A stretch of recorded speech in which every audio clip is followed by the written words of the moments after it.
에, 우리 베드로후서 1장 5절 7절 말씀을 통해서 더욱 힘써라는 제목으로 이 시간에 말씀을 증거하겠습니다. 구원에 있어서 하나님의 주권과 인간의 의지가 어떻게 서로 조화를 이루느냐 하는 것은 정말 이해하기 어려운 부분 가운데 하나입니다. 어떤 사람들은 인간의 의지를 앞세웁니다. 그래서 믿고 안 믿는 것이, 구원받고 못 받는 것이 결국은 다 자기에게 달려있다, 이렇게 생각을 합니다. 복을 받고 못 받는 것이 나 자신의 행위에 달려있다, 이렇게 생각을 합니다. 자, 이렇게 생각하고 신앙생활을 하게 되면 어떤 결과가 생길까요? 아예 자신이 없는 사람들이 생기겠죠. 그런 사람들은 이제 체념을 하는 거예요. 나는 누구처럼 그렇게 살 수 없어. 나는 그렇게 될 수가 없어. 이렇게 이제 체념을 하면서 그렇게 살아갑니다. 그렇다고 주님을 떠날 수는 없고 교회를 떠날 수는 없으니까 그냥 그렇게 항상 영적인 실패자처럼 그렇게 살아가는 거예요.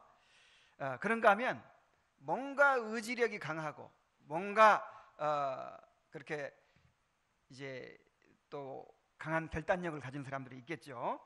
자, 그런 사람들은 열심히 노력하면서 그렇게 자기 의지로, 자기 노력으로 뭔가를 이루어 갈 것입니다. 그러다 보니까 공로의식이 생기고 보상 심리가 생기게 됩니다. 그래서 자기 의를 쌓고 결국은 자기 영광을 드러내게 되는 거예요. 내가 이렇게 했더니 하나님이 이렇게 이루어 주셨다. 그래서 하나님을 찬양하고 감사하는 것 같은데 결국은 누가 했다는 거예요? 내가 이렇게 했다.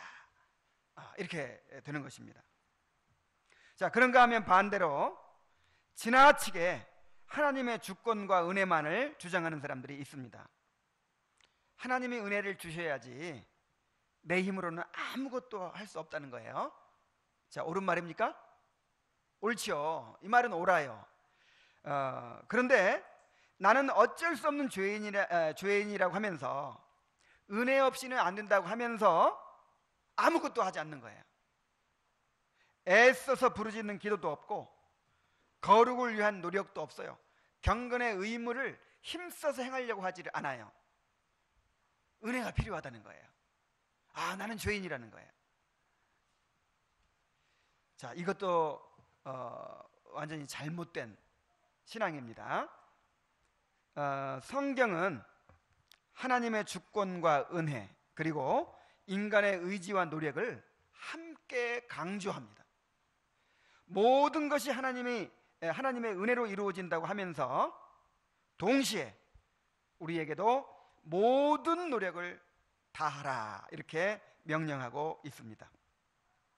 좁은 문으로 들어가기를 힘쓰라 그랬고, 구하고 찾고 두드리라 그랬고, 두렵고 떨림으로 너희 구원을 이루어가라, 이렇게 말씀을 하셨습니다. 그래서 진정으로 복음을 깨달은 사람들은 철저하게 하나님의 은혜에 의존하면서도 율법주의자들보다 훨씬 더 큰 열심으로 그렇게 노력하게 돼 있어요. 복음을 깨달았다고 하면서도 열심이 없는 사람들, 이런 사람들은 아직 복음을 제대로 깨달은 것이 아닙니다. 오늘 본문을 통해서 우리의 구원을 이루어감에 있어서 하나님께서 하시는 일과 또 우리의 책임이 무엇인지에 대해서 분명하게 깨닫게 되기를 바랍니다. 오늘 본문의 내용은 구원받은 성도는 힘써 성화를 이루어가야 한다라고 하는 것입니다. 베드로는 그러므로 너희가 더욱 힘써라고 말합니다. 여기서 그러므로라는 말이 무슨 말입니까? 바로 이러한 이유 때문에 그런 뜻인데, 이 3, 4절의 내용을 봤습니다. 자, 3, 4절에 뭐라고 했습니까? 하나님께서 그의 신기한 능력으로 생명과 경건에 속한 모든 것을 우리에게 주셨다는 거예요. 무엇을 위해서? 이 세상에 썩어질 것을 피하여 하나님의 성품에 참여하는 자가 되게 하시려고, 거룩을 이루게 하시려고 우리에게 생명과 경건에 속한 모든 것을 주셨다. 이것이 3, 4절의 내용이었죠. 그리고 나서 그러므로예요. 이렇게 생명과 경건에 속한 모든 것을 주셨으니까, 성화를 이루는 것이 구원의 목적이니까, 그리고 그것을 위한 모든 것을 주셨으니까, 그러므로 어떻게 하라? 더욱 힘써 성화를 이루어가라, 이런 말이죠. 그래서 누군가는 기독교를 그러므로의 종교라고 그랬어요. 그러므로의 종교. 항상 우리가 마땅히 해야 될 그런 이제 어떤 교훈들을 이야기하면서 그렇게 할 수밖에 없는 근거를 먼저 얘기합니다. 하나님께서 우리가 그렇게 할 수밖에 없도록 만들어 놓으시고 그렇게 하라, 이렇게 명령을 하신다는 것이죠. 그래서 그러므로가 있느냐 없느냐에 따라서 이 율법주의적인 행함과 진정한 복음의 행함이 구분이 되는 거예요. 자, 율법주의적인 행함은 무엇입니까? 먼저 나한테부터 나와요. 내가 먼저 이렇게 하면 하나님도 이렇게 하실 것이다. 이게 율법주의적인 행함입니다. 그런데 복음에서 말하는 행함은 어떤 것입니까? 하나님께서 먼저 행하셨으니 너희들도 이렇게 행하라, 이렇게 하나님의 행하심에 따라서 반응하도록 하는 것이 바로 이제 복음주의적인 행함이죠.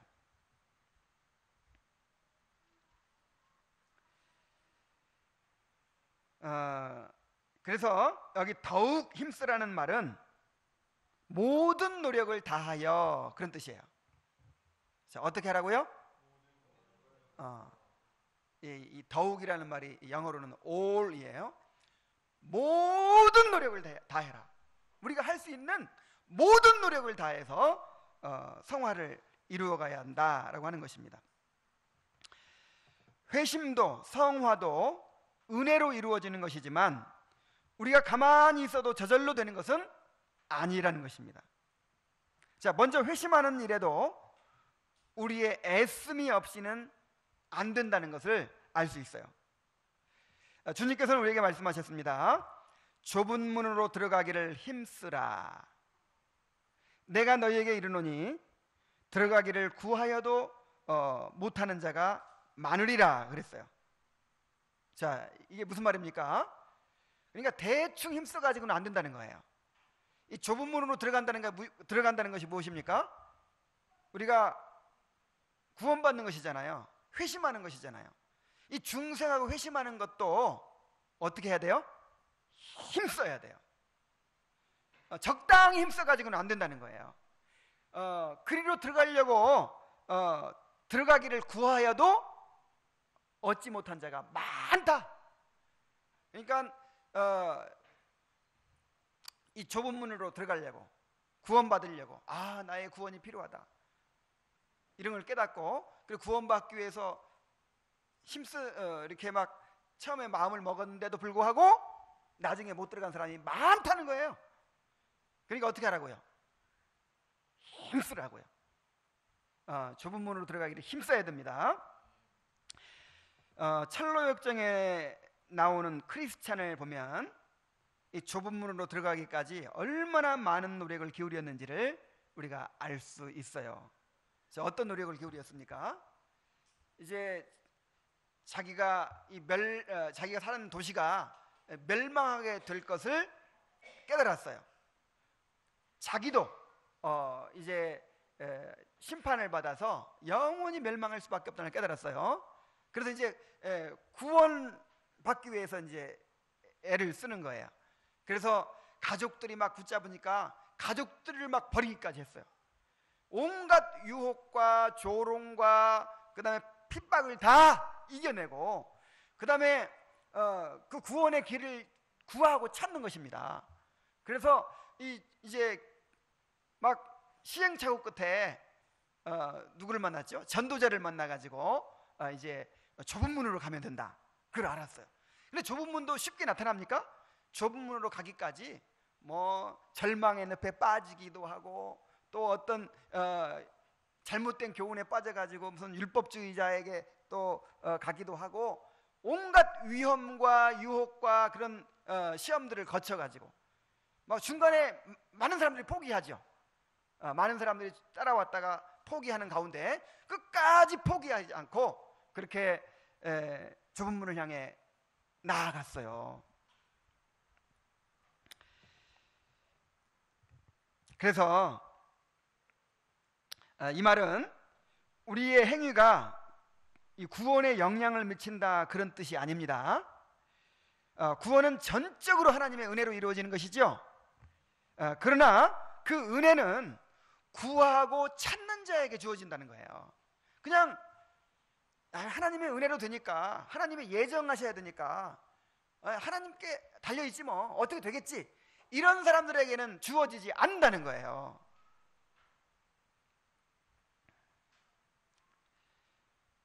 병에 걸렸을 때, 아주 중병에 걸렸을 때 그 병을 나는 치료할 수가 없어요. 나는 어떻게 치료하는지를 알 수가 없어요. 그렇다고 내가 할 수 없으니까 가만히 있습니까? 가만히 있는 사람은 죽어요. 어떻게 해야 됩니까? 의사를 찾아가야 돼요.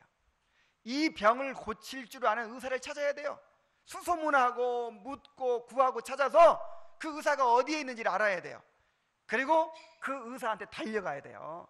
모든 것을 포기하고 다른 것을 다 그 병을 고치기 위해서 그 병을 고쳐줄 수 있는 의사를 찾아가야 돼요. 바로 이 노력이 필요하다는 것입니다. 이렇게 힘써야 된다는 것입니다. 하나님은 우리가 우리의 죄와 비참의 상태를 깨닫고 힘써 구하고 찾고 두드리게 하심으로써 주님이 주시는 구원의 선물을 소유하게 하십니다. 그런데 이것이 좁은 문이에요. 쉽지 않습니다. 그냥 1시간 복음에 대해 설명을 듣고 영접기도 하면 되는 문제가 아닙니다. 죄를 철저하게 깨닫고 철저하게 자신이 깨어지고 낮아져서 그렇게 은혜를 갈망하게 될 때 우리에게 구원이 선물로 주어집니다. 이것도 하나님이 성령을 통해서 은혜를 주셔야만 그렇게 될 수 있어요. 그래서 주님께서 좁은 문으로 들어가기를 힘쓰라고 하신 것은 그렇게 구하고 찾기를 힘쓰라는 거예요. 갈망하라는 거예요.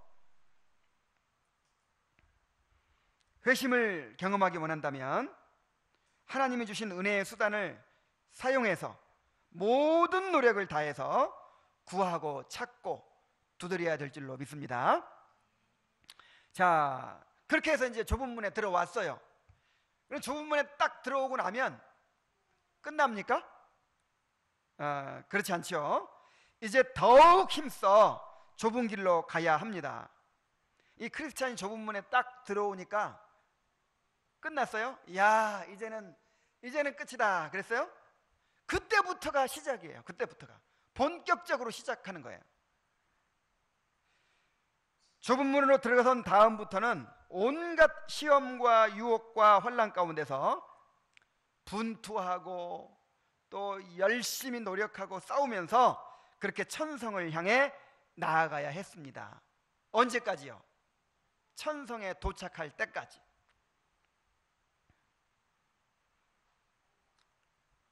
우리도 회심했다면, 우리도 진정으로 중생하고 회심했다면 이제 더욱 힘써서 그렇게 좁고 협착한 길로 가야 될 줄로 믿습니다. 왜 하나님이 중생과 회심의 체험을 쉽게 주시지 않을까요? 이것은 하나님께서 은혜로 주시는 거잖아요. 그런데 왜 그토록 부르짖게 하실까요? 왜 그토록 구하고 찾고 두드리게 하실까요?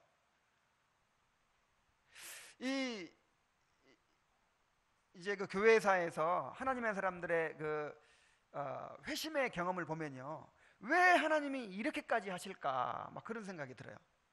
루터는요, 조금 늦게 회심했으면 죽었을 거라고 그래요. 그토록 금식하고 그 다음에 밤새워서 기도하고 심지어 막 고행을 하고 수시로 하루에도 몇 번씩 고해 성사를 하고 온갖 노력을 다하면서 그렇게 애타게 부르짖어 찾았어요. 수년간에 걸쳐서 그렇게 노력을 했어요. 이 조지 휘필드는 병까지 걸렸어요. 너무너무 갈망하는 나머지 병까지 걸렸어요. 그래도 거의 죽을 지경까지 됐어요. 요한 웨슬레는 그 회심하는 그 과정이 얼마나 지난하고 정말 길었던지 막 이제 다른 나라에까지 가는 거예요. 그 이제 모라비안 교도들에게 영향을 받았기 때문에 그 모라비안들이 살고 있는 그런 모라비아까지 가가지고 거기서 함께 생활하면서 막 배우고 영향을 받고 그런 수년간의 과정을 겪게 하셨어요. 이 존 버년, 찰로 역장을 쓴 존 버년 같은 사람은 이제 어렸을 때부터 이제 그런 구원에 관한 고민이 있었는데 나중에 아주 극심하게 고민했던 거는 3년, 아주 그냥 거의 정신병이 걸렸다고 할 만큼 고민한 상태는 1년. 그런 노력 끝에 회심을 하게 하셨어요. 아니 왜 하나님께서 이렇게 어렵게 찾게 만드시는 걸까요? 그래서 제가 이런 말씀 드리는 것은 모든 사람이 다 이런 과정을 거쳐야 된다 그런 뜻이 아닙니다. 근데 어떤 사람은 오해를 하는 사람도 있더라고요. 이건 하나님의 주권과 은혜이기 때문에 이 칼빈의 회심은 예기치 않은 회심이라고 했어요. 칼빈은 물론 이제 자신의 죄를 깨닫고 뭐 그런 과정이 없었던 것은 아니지만은 막 이 루터처럼 웨슬레처럼 조지 휘필드처럼 막 그렇게 막 죽기 살기로 막 매달리고 그러진 않았어요. 그런데 하나님께서 예기치 않은 회심을 주셨다 그랬어요. 그래서 이거 하나님의 주권입니다. 만약에 일정하게 어떤 법칙이 있다면, 그래서 이제 청교도들 중에서도 일부 극단주의자들은 이런 법칙을 딱 만들어요. 이렇게 단계를 1단계, 2단계, 3단계, 4단계, 그리고 5단계, 심지어 12단계까지 막 구분을 해요. 그래가지고 이런 단계를 딱 거쳐서 회심하게 된다는 거예요. 만약에 그런 식으로 딱 결정이 되면 또 어떤 부작용이 생기냐면 인간이 또 자기 행위를 의지하게 돼요. 나는 요만큼 했다, 나는 요만큼 했다, 요만큼만 하니까 내가 거듭났다, 이렇게 되잖아요. 그래서 하나님은 이것이 인간의 행위가 되지 않고 인간의 노력으로 이루어지는 일이 되지 않도록 하시기 위해서 각 사람이 다 다양한 그런 과정을 통해서 구원받게 하셨습니다. 그래서 죄를 인식하고 또 하나님을 갈망하는 것도 사람마다 좀 차이가 나요. 물론 이제 공통점은 그렇게 회심한 사람은 점점 죄인식이 깊어지고 또 하나님을 향한 갈망이 깊어지는 이런 공통점이 있지만은 그렇게 회심하기까지의 과정은 사람마다 이렇게 다양할 수가 있다라고 하는 것입니다. 근데 어쨌든 왜 하나님은 이렇게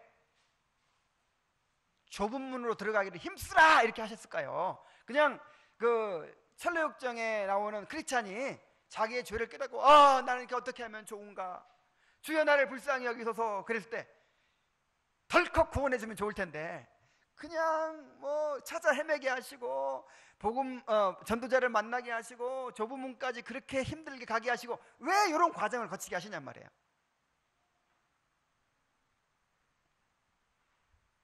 자, 왜 그렇게 하십니까? 그것은 좁은 문으로 들어가는 것이 끝이 아니기 때문에 그래요. 좁은 문으로 들어가는 것이 시작이기 때문에 그렇습니다. 그때부터 이제 본격적으로 어떤 길로 가야 돼요? 좁은 길로 가야 돼요. 만약에 너무 쉽게 그냥 간단히 그냥 좁은 문으로 딱 들어왔어요. 그러면 들어오면 끝난 줄 알았는데 뭐가 기다리고 있습니까? 좁은 길이 이제 끝까지 있네. 그러면 어떻게 될까요? 인내하지 못합니다. 포기해버리고 맙니다. 그런데 아예 포기할 사람은 들어오지 못하시게 하는 거예요. 아예. 그래서 예수님께서 아예 좁은 문을 만드셨어요. 그렇게 나를 따라오려는 자가 자기 부모와 형제와 처자와 자기 목숨까지 미워하지 아니하면 내 제자가 될 수 없고 자기의 모든 소유를 버리지 않으면 내 제자가 될 수 없다. 그래서 주님은 그냥 문을 쭉 핍니다. 수많은 사람들이 예수님을 따르고 있는데 막 그런 말씀하셔 떨어뜨리는 거예요. 그래서 아예 포기할 사람은, 가다가 포기할 사람은 아예 그냥 못 들어오게 하시는 거예요.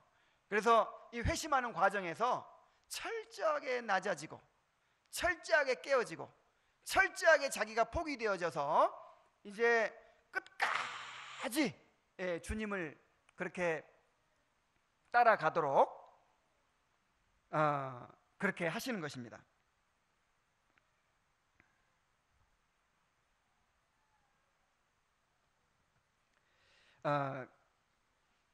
그래서 이렇게 좁은 문을 들어간 사람들은 평생 감사하면서 인내하면서 좁은 길을 갈 수가 있는 것입니다.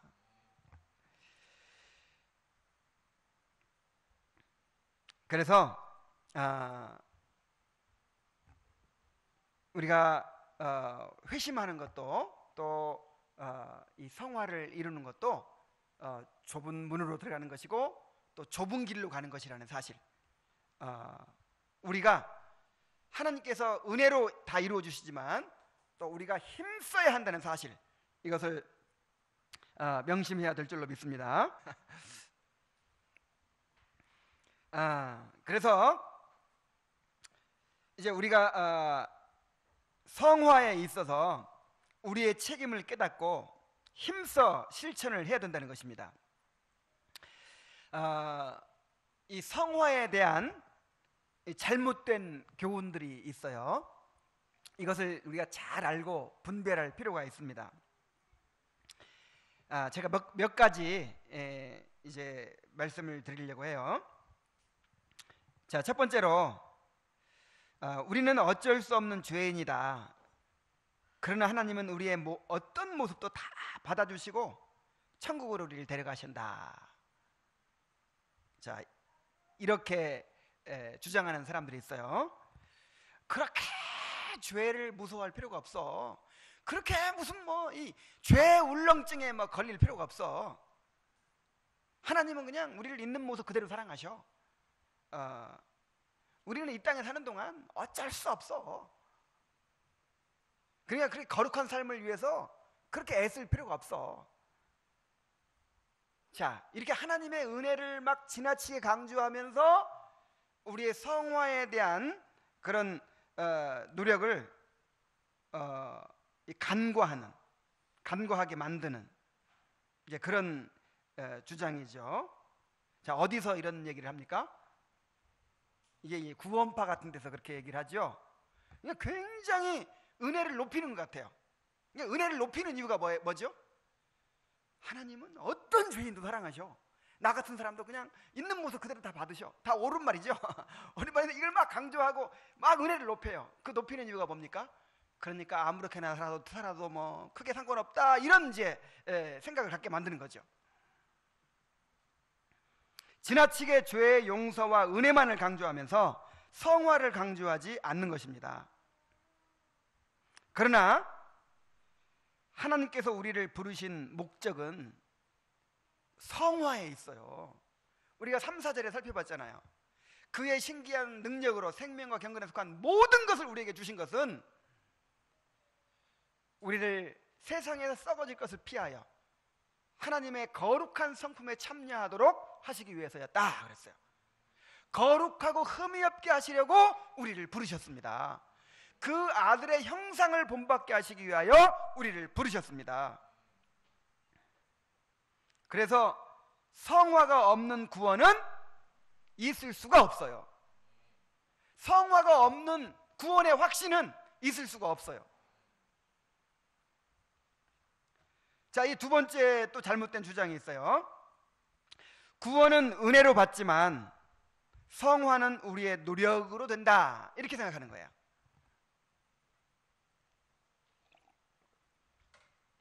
자, 구원은 은혜로 받고 성화는 우리의 뭐로 된다? 노력으로 된다. 구원과 성화를 구분해서 생각을 하는 것이죠. 자, 사실 성화가 구원에 포함되어 있는 것인데 여기서 딱 떼내 가지고 이 성화가 구원과 별도로 있는 것처럼 우리 생각하는 거예요.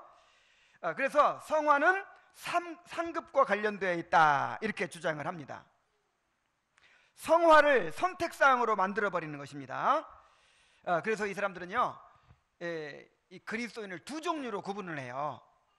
그러니까 아예 구원받지 못한 그런 이제 육에 속한 사람들이 있고, 구원받은 사람들 가운데 성화가 되지 않은 육신적으로 살아가는 사람이 있고, 그 다음에 정말 성화를 이룬 그런 신령한 그리스도인이 있다. 그러니까 세 종류의 사람들이 있는 거죠.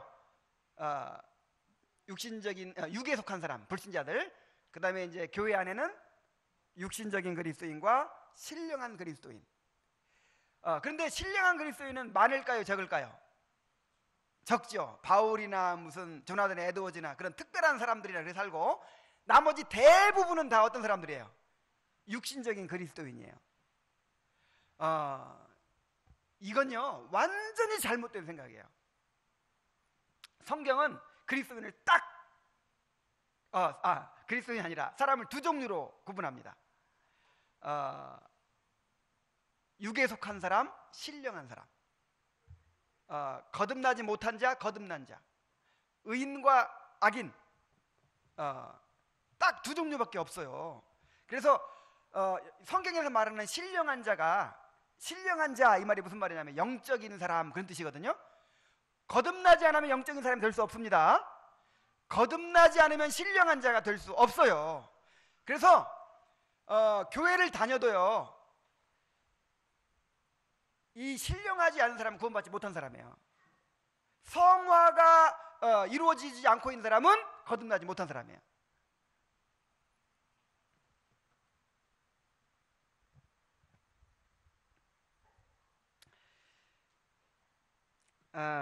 오늘날 이 복음주의 교회들에서 흔히 이렇게 가르칩니다. 자, 그러다 보니까 자, 어떤 결과가 생기겠습니까? 여기도 이제 두 가지 결과가 있겠죠. 자, 성화가 나한테 달려 있고, 성화를 이루면 뭐 받아요? 상급 받아요. 그러니까 나는 성화를 이루어서 상급 많이 받을래 하면서 자기 노력으로 열심히 경건에 힘쓰고 주님의 일에 힘쓰고 그렇게 막 노력하는 사람이 있겠죠. 그래서 점점 그렇게 하면서 바리새인이 돼가는 거죠. 자, 그런가 하면 상급에 나는 욕심이 없어, 별로. 천국 가서 살면 그만이지. 천국에서 면류관 더 받고 뭐 지평수 넓은 데 살고 그게 무슨 중요하냐. 나는 구원해 주신 것만 해도 감사하다. 자, 그런 사람은 노력할 필요가 있어요, 없어요? 없어요. 그냥 육신적인 그리스도인으로 살아가는 거예요. 안일하게 살아가는 거예요. 그래서 이 특별하게 거룩을 추구해야 될 그런 필요를 못 느끼는 거예요. 동기를 못 느끼는 거예요. 그래서 이런 사람들에게 헌신하게 만들고, 그 다음에 그렇게 경건의 동기를 부여하기 위해서 이제 뭐가 나오죠? 기복신앙이 나오고 번영신학이 나오고 그 다음에 상급론이 나오고 막 그렇게 사람들을 막 동기를 부여하는 거예요. 그러나 성화도 구원에 속한 은혜입니다. 구원받았다고 하는 것은 뭐도 받는다는 거예요? 성화도 받는 거예요. 구원 받자마자, 우리가 거듭나자마자 성화가 이루어져요. 그게 이제 결정적 성화죠. 근본적 성화, 즉각적 성화죠. 이미 성화가 이루어져요. 거룩한 무리가 되는 거예요. 그 다음에 이제 그 바탕 위에서 점진적인 성화가 이루어져 가는 거죠. 그러니까 성화가 없는 사람은 구원이 없는 사람이에요. 성화도 하나님께서 은혜로 이루어 주시는 것입니다. 우리를 거듭나게 하시고 생명과 경건에 속한 모든 것을 주시고 내주하시는 성령을 통해서 성화를 이루어 가시는 것입니다. 그러므로 성화는 선택사항이 아니라 구원의 내용이요 목적이에요. 성화가 바로 구원이에요. 구원받았다라고 하는 것은 성화를 받았다, 그런 뜻이에요. 예수님과 연합된 사람은 이미 성화가 내 것이 된 것입니다. 너희는 하나님께로부터 나와서 그리스도 예수 안에 있고, 예수는 하나님께로서 나와서 우리에게 지혜와 의로움과 거룩함과 구원함이 되셨느니라 그랬어요. 여기서 거룩함이라는 말이 바로 성화라는 말이거든요. 예수님이 우리의 의로움이 되실 뿐만 아니라, 칭의가 되실 뿐만 아니라 예수님이 우리의 성화가 되시는 줄로 믿습니다.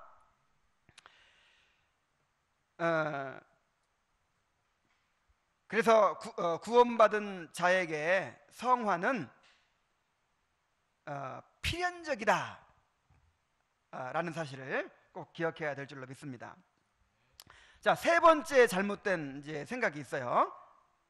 우리가 애쓰지 않아도, 우리 힘으로 막 그렇게 애쓰지 않아도 그리스도 안에 거하기만 하면 그리스도께서 다 이루신다. 자, 맞는 말 같아요, 틀린 말 같아요? 다 맞는 말 같습니다. 뭐 그렇게 틀린 점을 찾기가 어려워요. 자, 우리가 어떻게 하기만 하면, 그리스도 안에 거하기만 하면, 예수 믿는다고 하는 것은 나는 죽고 내 안에 그리스도께서 하시는 삶이 되는 것이다. 그러니까 나는 내가 힘쓰는 것이 아니라 나는 그리스도 안에 거하기만 하면 그리스도께서 다 이루시는 것이다. 정말 맞는 말 같죠? 자, 이렇게 이제 주장하면서 그리스도 안에 거하라. 그래, 그리스도 안에 거하라. 이게 틀린 말은 아니에요. 틀린 말은 아닌데, 그렇게 강조하면서 우리가 힘쓰고 애쓰는 것을 소홀히 하게 만드니까 문제예요. 이게 이제 이 지방교회라고 있어요. 이 워치만이, 이 위트니스리라는 그런 사람들이라든지, 아니면 또 이제 영국에서 일어난 캐직 운동이라는 그런 부흥 운동이 있는데, 그런 데서 그렇게 가르쳤어요. 그러니까 성화를 위해 막 힘쓰고 애쓸 필요가 없다는 거죠. 하나님이 하시는 일이라는 거죠. 자, 그러나 그리스도 안에 거하는 자는 반드시 성화를 위해 힘쓰게 되어 있습니다. 왜 그렇죠? 바울은 두렵고 떨림으로 너희 구원을 이루라고 하면서 우리 안에서 행하시는 이는 하나님이시니 자기의 기쁘신 뜻을 위하여 너희로 소원을 두고 행하게 하시느니라 그랬어요. 그러니까 우리 안에 소원을 두고 두렵고 떨림으로 구원을 이루어 가도록 만드신다는 거예요. 그냥 가만히 있게 하지 않는다는 거예요. 성령께서는 우리를 안일한 상태에 머물게 하지 않습니다. 이 안일한 상태에 머무는 것은, 야, 이제 나는 구원 받았다. 나는 이제 의롭다함 받았어. 아이고, 이제 안심이다. 그러면서 안일해져 버리는 것은, 이건 구원이 아니에요. 그런 구원은 없다니까요. 구원이 뭐기 때문에, 구원의 내용과 목적이 뭐예요? 성화이기 때문에 구원받은 자들은요, 이제 막 각성을 하게 되어 있어요. 그래서 두렵고 떨림으로 구원을 이루어가게 되어 있어요.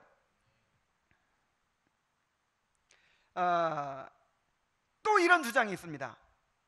우리가 성화를 이루려면 반드시 성령 체험이 필요하다. 자, 뭐가 필요하다고요? 자, 어디서 이런 얘기들을 하죠? 이게 이제 이 웨슬리안 이 감리교 쪽에서 그런 얘기를 하죠. 성결교회에서, 순복음 같은 데서 이제 이런 이야기를 합니다. 그러니까 구원받은 것만으로는요, 이 중생하고 회심한 것만으로는 성화가 이루어지지 못해요. 중생하고 나서 살아가다가 언젠가 한번 강력한 성령 체험이 한번 있어야 된다는 거예요. 그걸 제2의 축복이라고 하기도 하고, 이제 성령 세례라고 부르기도 해요. 그래, 성령 세례를 받아야 한다. 자, 중생한 것만으로는 안 되고 또 뭐 받아야 돼요? 성령 세례 받아야 된다. 그래서 이제 그걸 추구하는 거예요. 제2의 축복을, 성령 세례를 이제 추구하는 거예요. 그래서 성령 세례를 받고 나면, 성령 체험을 받고 나면 그 성화가 갑자기 도약을 해요. 그냥 비리비리하게 살다가 성령 체험을 하면 어떻게 됩니까? 갑자기 이렇게 올라가요. 그래서 완전 성화까지 이르게 돼요.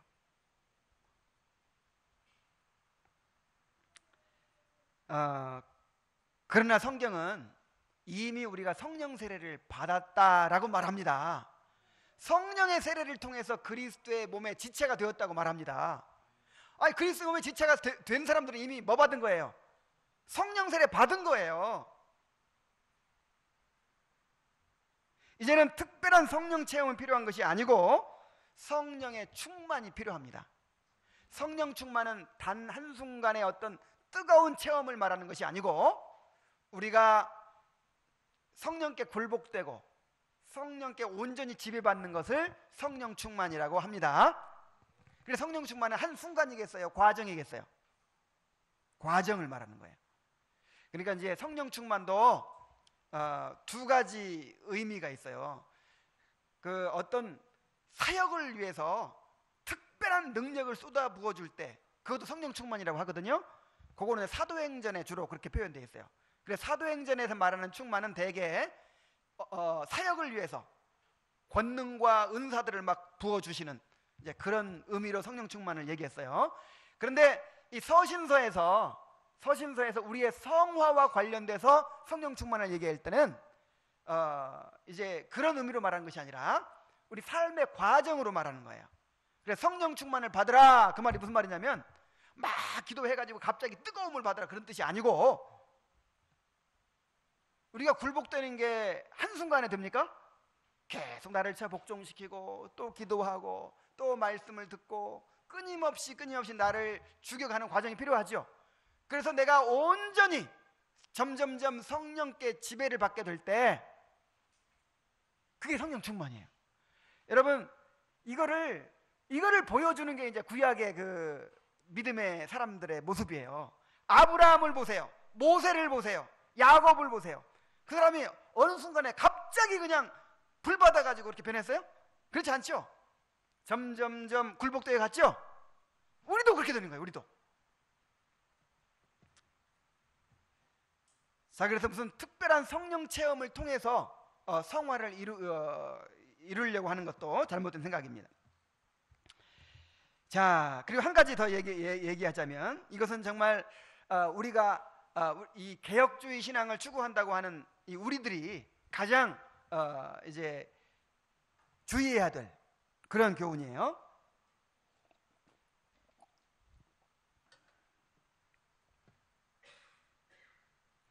성화는 우리의 노력과 관계없이 하나님의 주권적인 은혜로 이루어진다, 이렇게 주장하는 거예요. 자, 맞아요? 틀려요? 이것도 틀린 말은 아닌 것 같은데 맞는 말도 아니에요. 자, 뭐가 잘못됐습니까? 우리의 노력과 관계없이 하나님의 주권적인 은혜로만 이루어진다는 거예요. 이거 잘못된 거예요. 은혜가 없이는 안 된다고 하면서 은혜가 주어지기를 기다리면서 아무것도 안 하는 거예요. 결국 하나님이 택하시고 예정하시고 하나님의 주권적인 섭리로 다 이루어 가시는 거지, 내가 내 힘으로 힘쓰고 애쓰고 이렇게 안 된다는 거예요. 그러면서 아무것도 안 하는 거예요. 이것은 하나님의 주권과 은혜에 대한 교리를 잘못 이해해가지고 성화를 위한 노력을 소홀히 하는 것이죠. 자, 그래서 이런 사람들은 기도하지 않고요, 경건의 의무에 힘쓰지 않고요, 죄와 적극적으로 싸우려고 하지 않고요, 전도하지 않고요, 교회 봉사에 열심을 내지도 않습니다. 나는 지금 영적 침체야, 그러면서 그냥 언젠가 내 마음이 회복되기를 기다리는 거예요.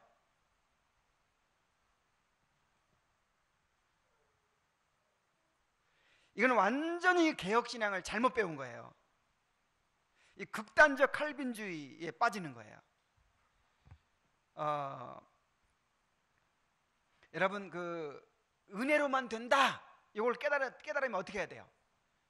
은혜로만 된다, 이걸 깨달은 사람은 어떻게 해야 됩니까? 간절히 은혜를 구하고 찾고 두드리게 돼 있어요. 은혜로만 된다, 그러니까 나는 아무것도 할 수 없다, 그리고 앉아 있어. 이건 완전히 잘못 배운 거예요. 그래서 여러분, 이 개혁신앙을 제대로 배워야 돼요. 이 개혁신앙은 잘못되기가 너무 쉬워요. 여러분, 아주 영양가 있는 음식일수록 상하기가 쉽습니다. 아주 영양이 많은 음식일수록 상하기가 쉬워요. 그런 것처럼 이것이 너무나도 성경적인 교리이기 때문에 이것이 변질되기가 너무 쉬워요. 그래서 이 개혁신앙을 잘못 배우면요, 그렇게 이제 극단적인 그런 이제 칼빈주의에 빠져가지고 뭐 이론적이고 사변적이 돼요. 뭐 그냥 지식을 추구하고, 여러분, 지식 추구하는 게 잘못된 게 아닙니다. 이 지식을 추구해야 돼요. 알아야 돼요. 근데 우리가 알고 깨달은 것이 어떻게 연결돼야 되죠? 기도로 연결돼. 기도. 말씀을 깨달아가면 깨달아갈수록 뭐 하게 돼 있어요? 기도하게 돼 있어요. 기도해야지. 그게 개혁주의야. 기도하지 않는 개혁주의는 그거는 완전히 변질된 개혁주의예요. 그거는 정말 이 잘못된 영향을 미칠 수밖에 없어요. 왜 알미니안주의가 나온지 아세요? 왜 저런 오순절파가 나온 줄 아세요?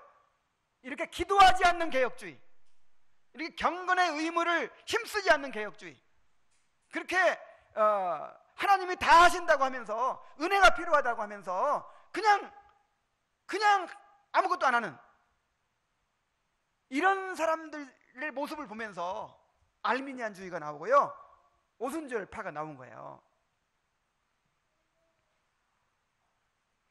하나님은 우리가 인격을 가지고 있기 때문에 우리의 의지를 발휘하여 힘써 노력하게 하심으로 성화를 이루어 가십니다. 그래서 복음을 바로 깨달은 사람들은 절대로 안일해질 수가 없어요. 내주하시는 성령께서 소원을 두고 행하게 하시기 때문입니다. 그래서 바울은 이렇게 이야기를 합니다. 골로새 1장을 한번 찾아보세요. 골로새 1장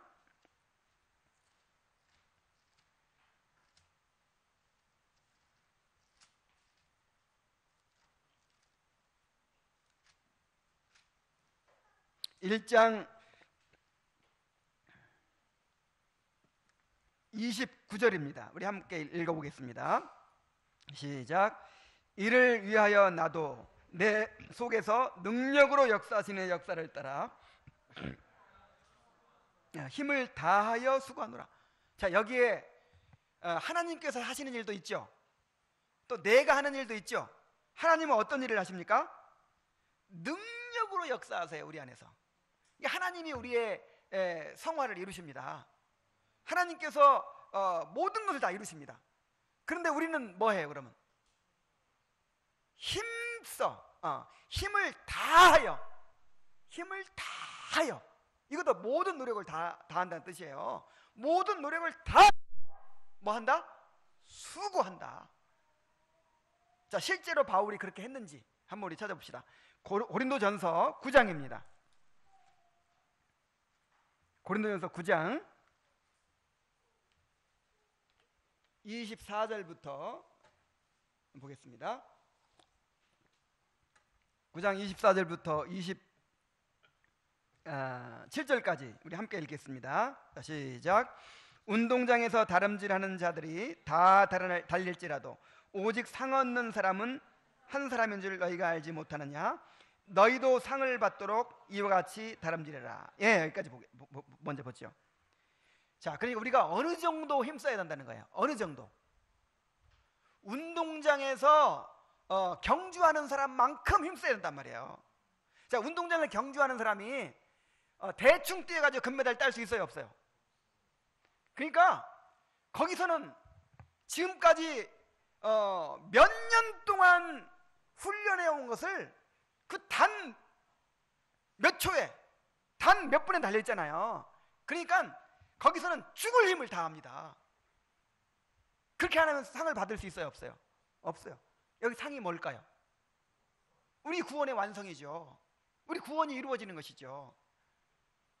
너희도 상을 얻도록 이와 같이 뭐 하라? 다름질하라. 여러분, 신앙은 다름질하는 것입니다. 경주하는 것입니다.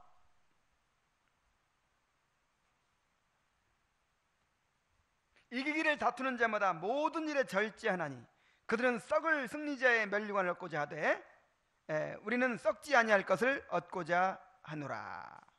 그러니까 썩을 것을 얻기 위해서도 그렇게 달리는데 우리는 썩지 않을 영원한 구원의 면류관을 위해서 얼마나 더 달려야겠느냐 이 말이에요. 그러면서 자기 이야기를 합니다. 그러므로 나는 다름질하기를 향방하는 것 같이 아니하고, 그냥 대충 달리지 않는다 이 말이에요. 그냥 방향 없이 그냥 이렇게 좀 갔다가 저렇게 갔다가 그러지 않고요, 이 표대를 향하여, 이 구원의 완성을 향하여, 성화를 향하여 거기만 바라보고 모든 힘을 다해 달린다는 말이에요.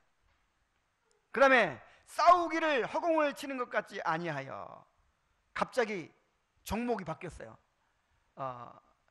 이 육상 경기에서 뭘로 바뀌었어요? 이 권투 경기로 격투기. 옛날에 고대 올림픽에 격투기가 있었어요. 이제 격투기처럼 또 하라네. 격투기처럼. 여러분, 격투기 경기 하는 거 봤습니까? 이야, 정말 무섭더라고요. 이렇게 격투기는요, 모든 것을 다 동원해서 공격할 수 있어요. 무릎으로 치기도 하고, 그 다음에 발로 차기도 하고, 막, 그러니까 언제 어떻게 공격이 날아올지 몰라요. 그리고 정확하게 때려야지, 잘못 때리면요 자기가 당해요. 그래서 싸우기를 허공을 치는 것 같지 아니하여, 그냥 자, 허공 치는 게 뭡니까? 대충 그냥 이러지 않단 말이에요. 그냥 정말 정신 차리고, 만약에 내가 잘못하면 어떻게 돼요? 내가 정신 좀 놓고 있으면 어떻게 돼? 금방 쓰러지더라고요. 금방 죽어요. 그러니까 허공을 치는 것 같지 아니하여 내가 내 몸을 쳐 복종하게 함은, 결국은 누구를 치는 거예요? 나를 쳐서 주님께 복종하도록 하는 것이 우리의 경주고 우리의 싸움이에요. 내가 남에게 전파한 후에 자신이 도리어 버림을 당할까 두려워함이라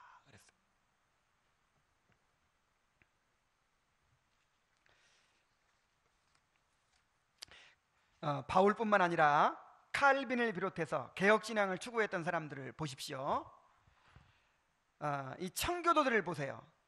조지 필드나 조나단 에드워즈의 삶을 보세요. 그들의 신앙은 절대로 그렇게 이론적이고 사변적인 신앙이 아닙니다. 영적인 체험을 추구해요. 분명한 회심의 체험을 추구하고 정말 성령의 인도하심을 따라 살고자 힘씁니다. 그러면서 모든 노력을 다해서 경건을 추구하고 죄와 싸우고 봉사에 열심을 내고 성화를 위해 달려가는 거예요. 그래서 참된 개혁주의를 분별하는 길은, 오늘날 이제 개혁주의가 유행이야, 유행. 그래가지고 너도 나도 개혁주의, 막 그렇게 이야기를 하는데, 참된 개혁신앙을 어떻게 분별할 수 있을까요?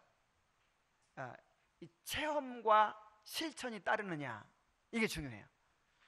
신앙의 3요소, 신앙의 3가지 기둥이라고 하는 게 뭐죠? 첫째는 교리, 둘째는 체험, 셋째는 실천이에요. 실천. 이 조나단 에드워즈가 참된 신앙 감정의 12가지 표지를 얘기하면서 가장 많이 강조했던 게, 마지막으로 가장 많이 강조했던 12번째 표지가 뭐냐면 실천이에요. 그래서 정말 교리를 열심히 배우면 교리에 따른 뭐가 있어야 돼요? 체험이 있어야 돼. 이 머리로만 알고 있으면 뭐예요? 그게 체험이 돼야지. 중생은 이렇게 하는 거다, 회심은 이렇게 이루어지는 거다, 머리로만 알고 있는 게 아니라 그게 내 삶 속에 실제로 어떻게 돼요? 체험이 돼야죠. 죄를 깨달아야 된다, 이론적으로 아는 게 아니라 실제로 내가 죄를 깨달아야죠. 그 다음에 이제 그 체험이 된 것이 뭐로 나타나요? 실천으로. 가정생활에서, 직장생활에서, 특히 이 공동체 안에서 나타나는 거예요.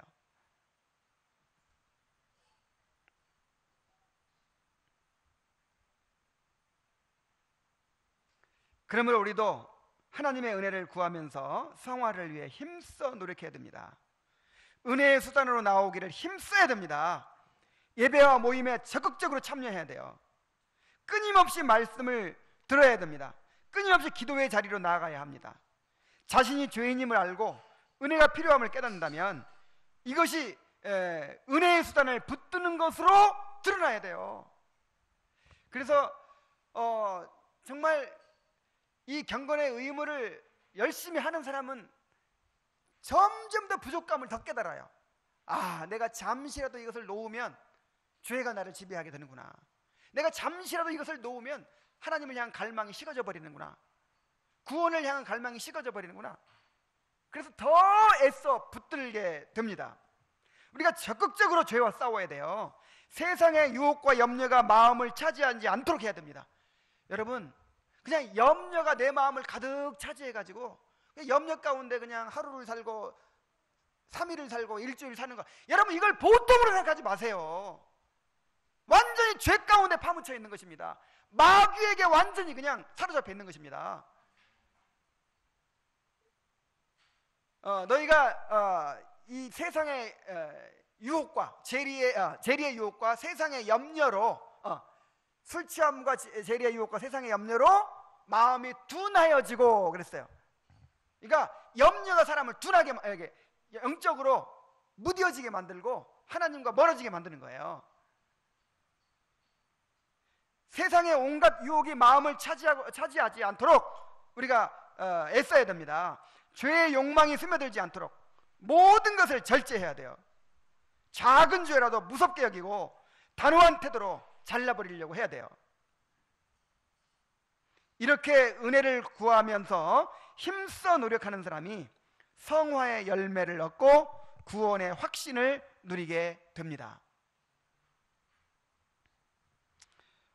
제가 지금 이 오전 예배에서 베드로 후서 1장 1절부터 11절까지의 말씀을 강해하고 있습니다. 오늘 세 번째인데, 이 베드로 후서 1장 1절부터 11절까지의 주제가 뭐예요? 주제가 너희의 부르심과 택하심을 굳게 하라 하는 거예요. 우리 한번 따라해 봅시다. 너희의 부르심과 택하심을 굳게 하라. 그게 뭐냐면 구원의 확신을 분명히 하라는 거예요. 그래, 구원의 확신에 관한 주제를 지금 다루고 있는 거예요. 그래서 제가 이제 이 구원의 확신에 관해서 요즘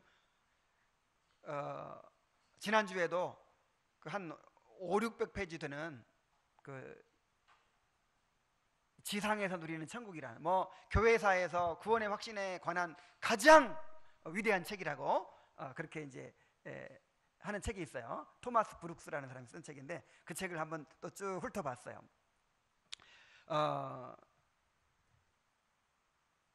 그런데 얼마나 오늘날 이 구원의 확신에 관해서 얼마나 크게 오해하고 있는지 몰라요. 일단 교회 오면 확신부터 심어주고 보죠. 일단 확신부터 심어주고 그 확신을 근거로 구원받았다고 주장하는 거예요. 그러니까 주님을 믿는 게 아니라 뭘 믿어요? 확신을 믿어요. 너 구원받았어? 받았어. 어떻게 받았어? 확신이 있으니까. 이게 뭐예요? 이게 확신을 일단 심어놓고 확신이 있으니까 구원받았다는 거예요. 그래서 여러분, 확신 이퀄 구원이 아니에요. 확신이 있어도 구원과 상관없을 수가 있어요. 그래서 이게 위험성이 뭐냐면, 확신이 있으니까 구원을 점검도 안 해. 그 확신을 의심하는 것 자체가 문제라는 거예요.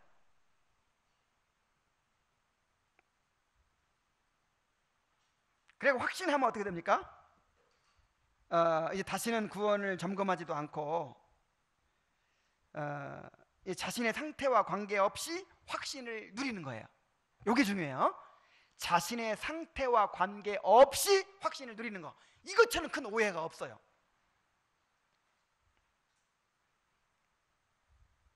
자신이 육신적으로 살고 죄 가운데 있으면서도 흔들리지 않는 굳은 확신을 가지고 있습니다. 그래서 이제 이 구원의 확신이요, 안일하고 육신적인 삶을 살아갈 수 있는 그런 이제 구실이 되는 거예요. 자, 구원의 확신이 사람들을 거룩하게 만들고 힘써 복종하게 만들고 막 두려워하게 만드는 쪽으로 가요? 아니면 안심하고 안일하고 그냥 육신적으로 살게 만들어요? 육신적으로 살게 만드는 그런 방향으로 가죠. 그래서 구원의 확신을 성경에서 말씀하실 때 그런 목적으로 말씀하시지 않았어요. 구원의 확신을 왜 말씀하셨냐면은 우리가 성화의 과정 가운데서, 고난 가운데서, 좁은 길을 가면서 너무 힘들고 어렵잖아요. 그러니까 인내하도록, 그렇게 고난 가운데서 인내하도록 구원의 확신을 말씀하신 것입니다. 그런데 구원의 확신이 완전히 지금 반대로 사용되고 있어요. 오히려 안일한 삶을 살도록 하는 수단이 되고 있어요.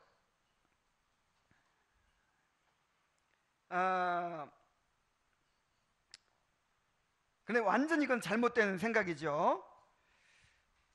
이 구원의 확신은 크게 두 가지를 통해서 옵니다. 아무리 구원의 확신에 대해서 복잡하게 설명을 해도 결국은 두 가지를 통해서 와요. 한 가지는 뭐예요? 성령께서 내 안에서 이루시는 구원의 역사예요. 실제로 예수님께서 이루신 구속을 내 안에 적용시키는 어떤 과정이 있을 거 아니에요. 그걸 내가 느낄 수 있어요, 없어요? 내가 무슨 시체입니까? 못 느끼게? 그죠? 내 안에 뭔가를 막 심으시고 내 안에서 막 수술하시고 내 안에서 막 역사를 하시는데 내가 느낄 수 있어요, 없어요? 있죠. 내 안에 은혜를 확인할 수 있어요. 그래서 성령께서 내 안에 이루시는 구원의 역사를 통해서 확인할 수 있고요. 근데 그것이 또 애매해. 그러니까 어느 정도가 돼야 이게 증거라고 또 할 수 있나. 그래서 여기에 덧붙여서 한 가지가 또 있는데 뭐냐면 성령의 직접 증거예요. 성령이 우리 영으로 더불어 우리가 하나님의 자녀인 것을 증거하시나니 너는 하나님의 자녀다, 이렇게 직접 증거해 주시는 거예요. 근데 이것이 반드시 두 가지가 함께 있어야 돼요. 그러니까 직접 증거만으로는 또 확실해요, 불확실해요? 확실하지 않아. 이것이 내가 그냥 생각한 건지 성령께서 말씀하신 게 또 어떻게 알아? 그러니까 이 두 가지가 반드시 있어야 돼요. 우리 안에 성령께서 이루시는 구원의 역사가 있고, 그 다음에 성령의 직접 증거가 있고, 이 두 가지를 통해서 우리가 확신하게 되는 것입니다. 자, 여러분, 그래서 육신적으로 살고 있는 사람은요, 구원의 확신을 가질 수가 없고 가지지 못하게 되어 있어요. 자, 무슨 얘기인지 아시겠습니까? 육신적으로 살아가는 사람들, 죄 가운데 있는 사람들은 구원의 확신을 가지지 못하게 되어 있어요. 왜 그럴까요? 설령 구원받았다 하더라도 육신적으로 살고 있을 때는 은혜가 있어요, 없어요? 지금 은혜가 거의 메말랐죠. 내 안에서 이루시는 성령의 역사가 거의 메말라 있어요, 지금. 그리고 성령의 음성이, 성령의 증거하시는 것을 우리가 분별할 수 있어요, 없어요? 없어요. 너무 영적으로 어두워져 있기 때문에. 자, 두 가지 이유 때문에. 한 가지는 은혜가 메말라 있고, 또 한 가지는 영적으로 너무 어두워져 있기 때문에 육신적으로 살아가고 있는 사람들은 구원의 확신을 가질 수 있다, 없다? 없어요. 다시 말하면 내가 구원을 확실히 받고 구원의 확신이 있었더라도 내가 은혜에서 멀어지고 죄 가운데 있을 때는 구원의 확신이 계속 돼요, 안 돼요? 안 돼요. 잃어버리는 거예요. 그리고 구원의 확신을 구원 자체라고 생각하면 안 된다니까요.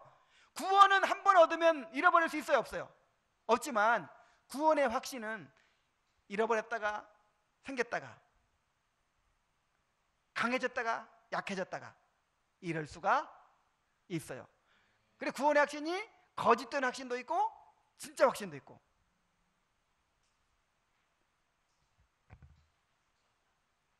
그래서 왜 그렇게 해야만 되냐면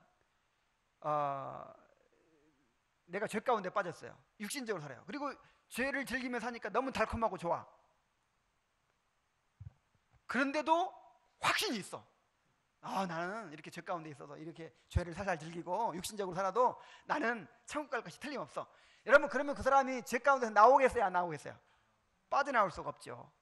그래서 두렵게 하는 거예요. 하나님이 확신을 거두어 가시는 거예요. 그래서 두려워요.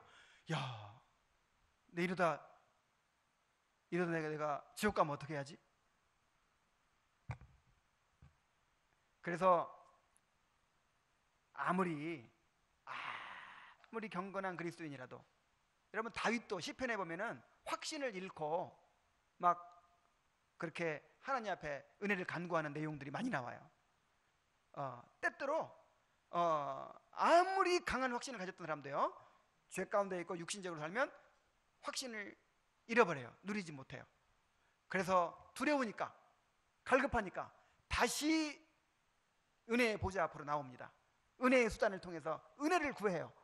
그래서 다시 은혜를 회복하면 그때 맞아, 내가 하나님의 자녀지, 맞아, 내 안에 성령께서 계시지, 이렇게 다시 회복되는 거예요. 그래서 제가 이번에 이제 이 시리즈를 하면서 이 문제를 여러분들이 확실하게 좀 이렇게 정립하도록 하기 위해서 이 시리즈를 하고 있는데, 내가 그 이제 지상에서 누리는 천국이라는 책을 요약해가지고 필요한 부분들을 발췌해가지고 올려놨어요. 한번 읽어보세요. 내가 한 조나단 에드워즈의 글까지 해가지고 한 7개를 올려놨어요. 근데 열심히 막 이렇게 요약을 하고 있는데 누가 요약해놓은 파일이 있더라고요. 그래가지고 올려놓은 거는 거기서 이제 올려놨는데요.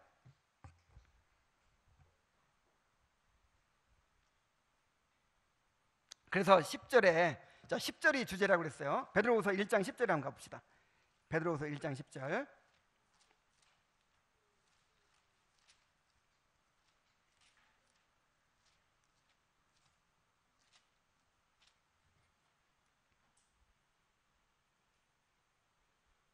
그러므로 형제들아 더욱 힘써 너희 부르심과 택하심을 굳게 하라. 부르심과 택하심을 굳게 하는데 어떻게 굳게 하라고요? 더욱 힘써. 이 더욱 힘쓰라는 게 뭘 힘쓰라는 거예요? 이 5절 6절 말씀을 다시 반복하는 거예요.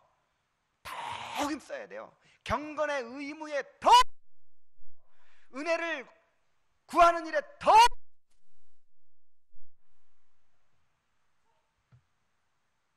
그래서 이 확신 문제를 연구하고 공부하면서 제일 어려운 사람들이 어떤 사람들이냐면 확신이 있는 사람들. 그냥 교회 오면 확신부터 딱 심어주고 죽어도 의심하면 막 구원 잃어버리는 것처럼 가르쳐가지고는 그냥 확신 하나 붙들고 그냥 육신적으로 살든지 죄 가운데 살든지, 자 그렇게 만들어 놓으니까 이런 사람들은 완전히 이건 차라리 똑같이 구원받지 못한 사람이라면 차라리 그냥 그 확신이 없는 사람들, 차라리 그냥 막 두려워하고 있는 사람, 이런 사람들은 훨씬 쉬워요. 야, 그래서 교회 오자마자 그냥 확신 심어주는 거, 이것이 얼마나 참 잘못된 것인가, 야, 이것이 얼마나 무서운 것인가를 깨달았어요.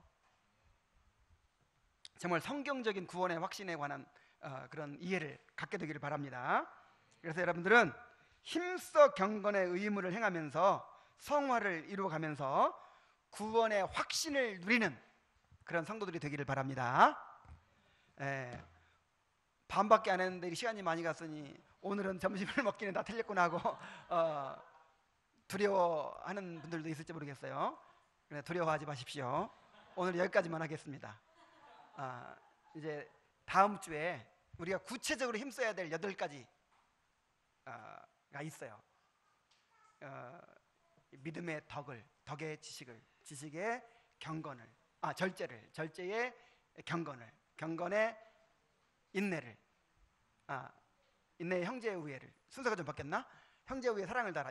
이게 우리가 힘쓰라고 했는데 구체적으로 어떻게 힘써야 되는가, 어떤 영역에 힘써야 되는가 하는 이 8가지를 또 다음 주에 우리 자세하게 살펴보면서 우리가 어떻게 부르심과 택하심을 굳게 할 수 있을지를 살펴보도록 하겠습니다.